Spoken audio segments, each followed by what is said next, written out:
Mga ka-express, handang-handa ka na ba sa isang mainit na balita na siguradong pag-uusapan sa buong bayan?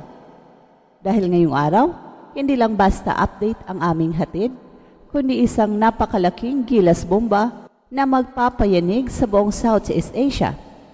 Kaya ka-express, siguraduhin mong manatili ka hanggang dulo dahil bawat segundo ng video na ito ay puno ng pasabog na hindi mo dapat palampasin.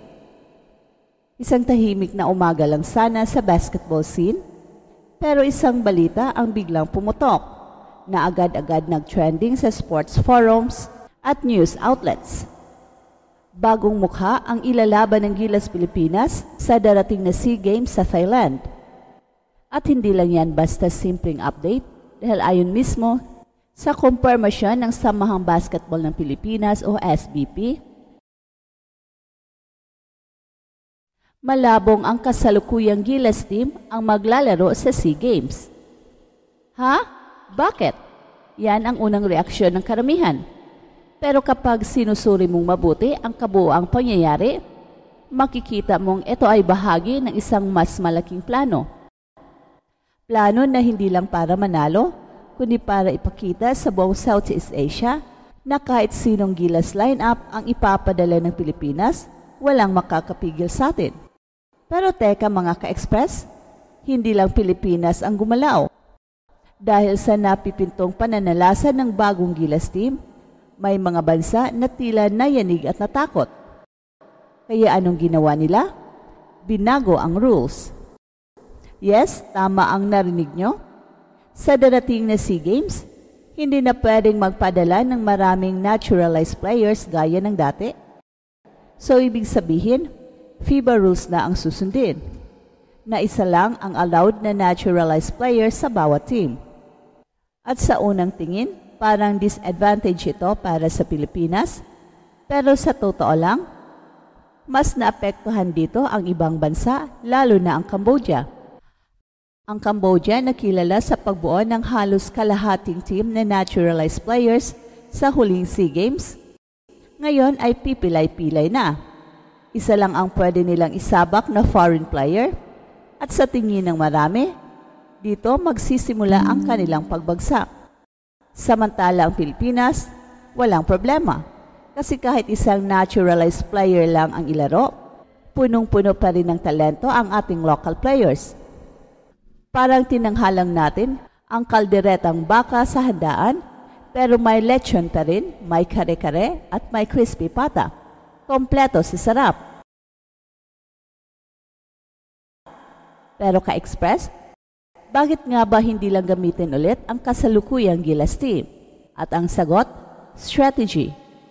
Ang SBP, sa halip na palaruin ang Gilas A team, pinili na lang gumawa ng bagong Team B o developmental team na kayang sumabak sa international competition gaya ng SEA Games. Hindi ito dahil mahina sila, bagos mas flexible, mas dynamic at mas future-ready ang ganitong setup.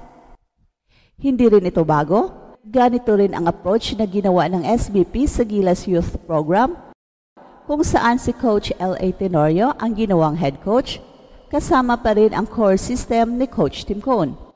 Alam nila na continuity ang susi. Kapag may call-up man, sa Gilas Team A, kabisado pa rin ng mga players ang sistema, walang kalituhan, walang adjustment, diretso laban.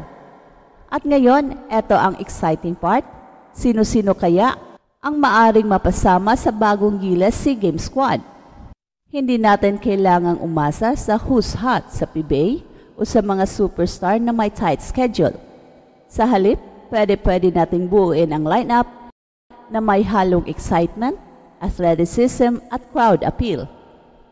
Imagine a team na binubuo ng mga batang-bata pero matitinik na players. Lebron Lopez, explosive, high-leaping forward na paborito ng mga fans dahil sa kanyang highlight dunks. Kiefer Alas, anak ni Coach Louie Alas at kapatid ni Kevin, may pedigree and IQ na pang-international level. Kobe Paras, kung ready siya, he's still one of the most athletic and marketable players in the country. Renz Abando, ang ultimate crowd drawer sa Korea, at isang two-way player na kayang magdala ng momentum. So itong mga pangalan pa lang ay sapat na para mag-trending ang buong lineup.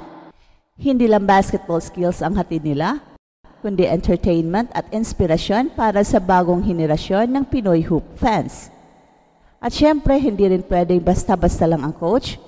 Kung susundan natin ang pattern ng SBP, malamang sa malamang ay pipili sila mula sa assistant coaches ni Coach Tim Cone.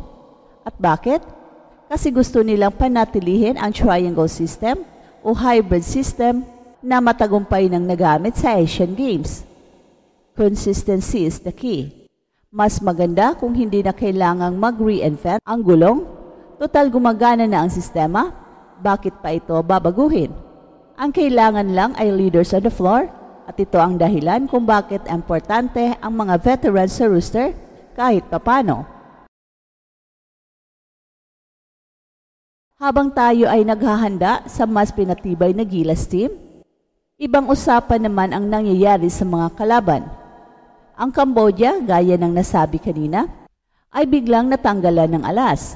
Halos buong lineup nila noon ay mga naturalized players at ngayon isa na lang ang pwede. Hindi na ito magiging madali para sa kanila.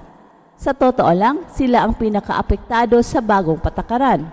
Kung dati ay parang import-based ang labanan, ngayon ay mas genuine national team representation na ang labanan. At dito, hindi matatawaran ang lalim ng basketball program ng Pilipinas. Kung tutuisin, itong balitang to ay hindi tungkol sa SEA Games, isa itong testament sa lakas at lalim ng basketball sa ating bansa. Kahit na iba-ibang rules ang ipapatupad, kahit pa baguhin ang format, laging may sagot ang Pilipinas. And for the rest of the Southeast Asia, this might just be a wake-up call. Hindi sapat ang mga dayuhan. Kailangan nilang magsimula ng grassroots program, mag-develop ng sariling talents, at mag-invest sa youth systems just like what the Philippines has been doing for decades. Sa kabila ng rule changes at tila patibong mula sa ibang bansa, muling pinatunayan ng Pilipinas na hindi basta-bastang kayang takutin ang Gilas.